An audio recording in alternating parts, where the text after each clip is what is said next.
It all began on a night that seemed ordinary at first, quiet and still, was the usual hum of the city outside my window. I had just settled into my room, trying to unwind after a long day, when my phone rang. The number was unfamiliar, but curiosity nudged me to answer. The voice on the other end was faint, almost a whisper, and there was an unusual static that made it hard to understand. Then she spoke.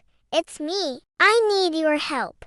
There was something chilling in her tone, something that made my skin crawl. At first, I thought it was a prank. Maybe one of my friends had figured out a way to mess with me. But the fear in her voice felt real, raw, and impossible to ignore. Her voice carried a hollow echo, as if she were speaking from somewhere far away, somewhere unreachable. She said her name, but it was strange, almost ethereal, like a memory trapped in the fog. I tried to respond, asking who she was, but she didn't answer directly. Instead, she described things I couldn't explain, events and places that seemed both familiar and alien. She spoke of a house I had never been to, of rooms and hallways that I somehow recognized from my dreams. My heartbeat quickened as I tried to make sense of it. It was impossible, yet undeniable. Something beyond the ordinary was trying to communicate with me. As the days passed, the calls continued. They were always late at night, always when the world was quiet and I was most vulnerable. She didn't speak often, sometimes only leaving fragments of sentences, almost like pieces of a puzzle. I began to notice patterns. Each call left me with a strange feeling, a mixture of sorrow, urgency, and dread. She seemed trapped, and her voice carried the weight of someone who had experienced something terrible. I started keeping a notebook, jotting down every word, every detail she mentioned. Over time, I realized she was trying to tell me a story, or perhaps guide me to something that I couldn't yet understand. Sleep became difficult. I would lie in bed,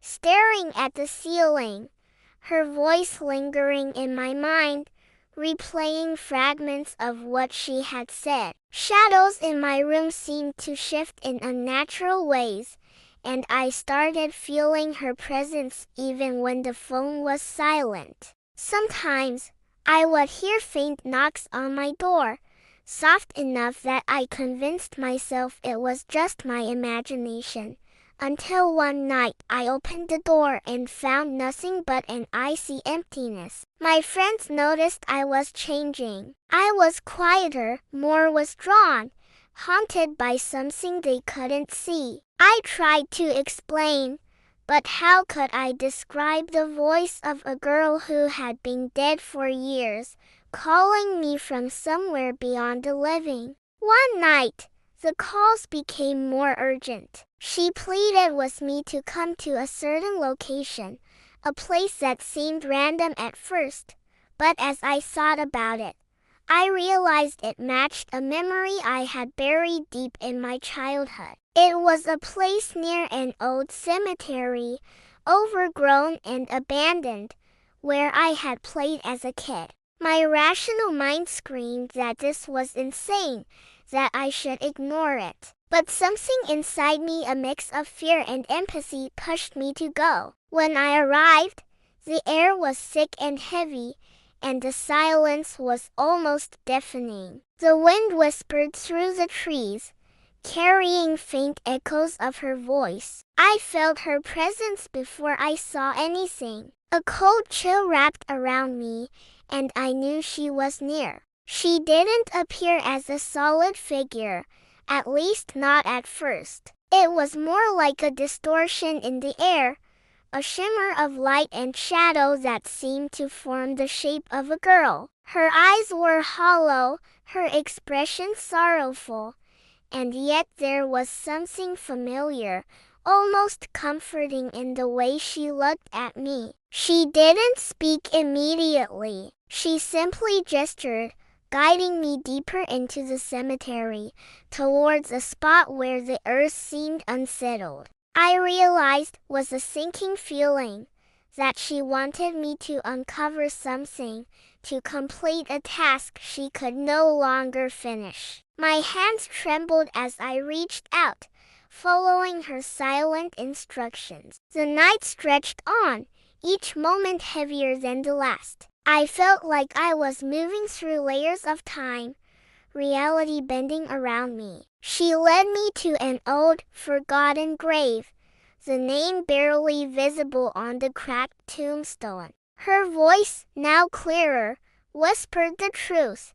She had been wronged in life, her story erased, her death unnoticed by the world. She needed acknowledgement, recognition, and perhaps closure. My heart ached for her, and I knew that whatever fear I felt was secondary to the responsibility she had entrusted to me. I spent hours there, uncovering letters, remnants of a past life, evidence of a story that had been silenced. Each piece I found seemed to strengthen her presence, as if she were becoming less a phantom and more a memory being restored. By the time dawn broke, I was exhausted, physically and emotionally drained, yet there was a sense of peace. She had guided me to everything she wanted me to find. As the first light touched the cemetery, her form shimmered,